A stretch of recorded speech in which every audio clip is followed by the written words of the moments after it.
Bullshit. Are you using text messages and emails as part of your executive storytelling?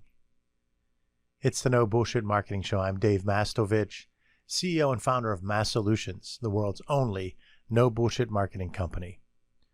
I was working with a group of chief executives when the subject of executive storytelling came up. What's executive storytelling?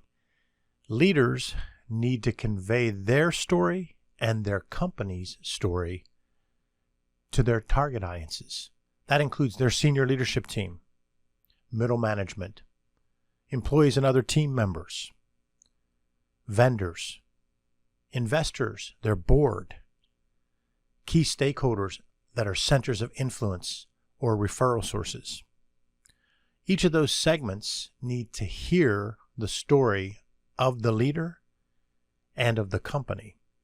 And this executive storytelling can be one-to-one, and in many cases it's best when it is, but it can also be in group settings, group meetings. It can be through other vehicles and channels. And yes, text messages and emails can be part of it. Video can as well. So when I was asked by these chief executives, multiple of them said, well, how would I use text messages to tell a story? It seems like such a short medium.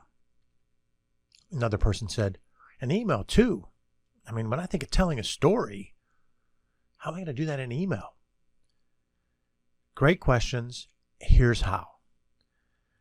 When you've taken the time to build your storytelling opportunity inventory, that's a simple inventory, but it's hard to commit to the exercise of tracking all the storytelling opportunities that you have in front of you.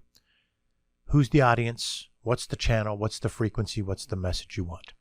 Once that's done, you then begin to look at what are the stories that I tell again and again? The anecdotes and analogies that I use that are my go-to stories to convey the why of the company, the why of our customers, to convey why I'm here as a leader.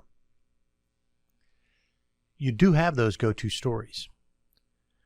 You've most likely told them in certain settings, most likely haven't polished them and made them concise, and most likely haven't thought of them as being part of a systematic executive storytelling approach. That's where you need to change your mindset and think in that growth mindset about the possibilities. You have the stories, and then there are some that need created. But once you've told a story again and again, maybe it's a story about when I took over this system, this healthcare system, there were 6 days cash on hand. And we weren't even sure if we were going to be able to make payroll. But what we did was insert sentence or two that is said again and again. That's a story. And that story can make the point about leadership, communication, management, overcoming adversity. And it tells a story about where you were as a company, where you were as a leader, and where you're going. Once you've told that story to one audience and told them it again and again, and the next audience, you then can bring that story up when it's appropriate in a text message or in an email. If you have a mantra, a phrase, words you live by, one I use when I make this example again and again is, for decades I've said, it's the issue, not the instance. And this means that we all have things that happen. We have traits that we allow to happen again and again. I give the simplest example, which is to say someone that's late and misses a deadline. Maybe they're late for meetings. Maybe they're sometimes even late for work. Each time, each instance, there's a good excuse. Oh, there was traffic today. Oh, I couldn't get that report done because Suzanne didn't give me the data that I needed. What you have to think in terms of with my mantra is it's the issue, not the instance. Let's fix the issue. And in this particular example, the instance and issue are tied to someone being late. Let's fix that, but change how they prioritize, how they do what they do. That's just one of my examples. You have those. As a leader, you're already having these stories, these taglines, these mantras, these phrases that you use again and again. If you don't think so, just ask your leadership team and ask middle managers. Heck, walk up to an employee and say, what have you heard me say again and again? You'll find that you do have an inventory of stories. So now we've built a storytelling opportunity inventory of what we're going to tell the stories at and how and where and when. Then you build this inventory of your go-to stories that make points that you make as a leader. Once you have those, it's quite easy for me to text 2 or 3 of my team members and say, aren't we really talking about the instance here when we really want to focus on the issue, not the instance? That can bring everybody on the team here at Massolutions back on point. That's one of mine. You have yours. You can include that in a text or an email.